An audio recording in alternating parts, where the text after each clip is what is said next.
إذا ما في أحد يتعرف على كيفية شيء من صفات الله، لكن معانيها على حسب اللسان العربي فإننا نعلمها، لأن الله خاطبنا في كتابه باللسان العربي، ولم يخاطبنا باللسان العربي إلا وهو يريد منا أن نحمل تلك الألفاظ على المعاني اللسانية العربية المتقررة عندنا، إذ لا يمكن أن يخاطبنا بلفظ عربية وهو يريد منا غير معناها، لأن هذا إلغاز ومخادعة،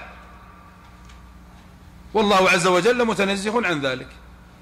فإذا ما خطبك بلفظ الوجه إلا وهو يريد منك أن تفهم معناه على حسب لسانك ولغتك أنت، لكن إذا جئت إلى حقيقة كيفية وجه الله فتقول لا أتوقف فيها.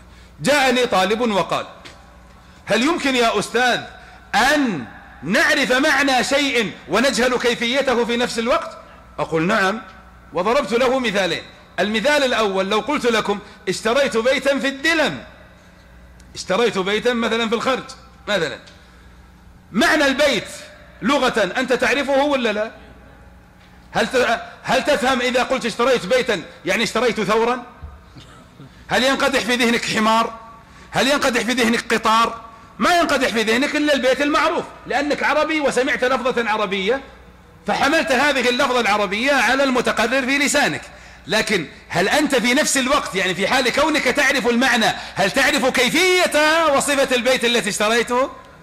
جواب لا، لأنك لم تره ولم تر مثيله ولم يخبرك الصادق عن كيفيته.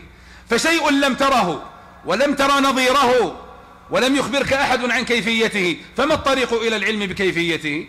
الجواب: ما في طريق. فإذا بيتي هذا تعرفون معناه وتجهلون كيفيته. لو قلت لك اشتريت سيارة، فمعنى السيارة أنت تعرفها، لكن كيفية السيارة التي اشتريت أنت ما تعرفها.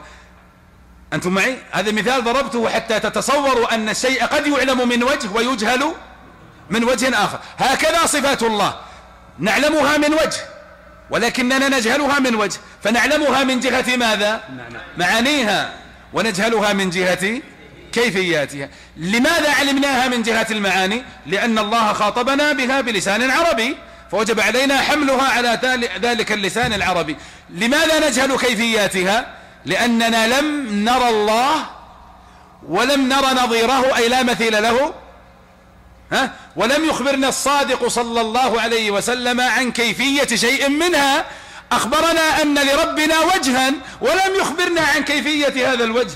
أخبرنا أن لربنا عينا وسمعا ويدا وبصرا وعلوا واستواء، ولم يخبرنا الصادق صلى الله عليه وسلم عن كيفية شيء من ذلك. فكان الواجب علينا الإيمان بما أخبرنا به والكف